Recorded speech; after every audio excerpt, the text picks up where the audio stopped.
Hey, Chris, you ever hear about the shooting of Duncan Lemp? Odds are you haven't. You see, Duncan Lemp was a guy that was killed by cops in his sleep on March 12, 2020.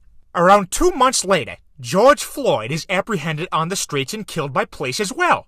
But the response is way different, as you can imagine, because all of a sudden, every single organization has to make sure they make a statement supporting Black Lives Matter, or they have anti-racist policies. Not to mention, every single white bitch has to make a statement on Instagram. But you see, Duncan Lemp was quickly swept under the rug. I mean, he got a few headlines, not much. Obviously, not many people in the country knew about it, and of course, he was touted as a far-right extremist. Oh, I also forgot to mention that Duncan Lemp was a white guy. I mean, the cops killed a guy in his sleep. Surely that's more heinous than getting killed in broad daylight, isn't it? Well, nobody cares, because the problem is not cops. Nobody gives a shit about that. The problem is the current generation of minorities are always looking for an excuse to victimize themselves because their grandparents had to drink from a different drinking fountain.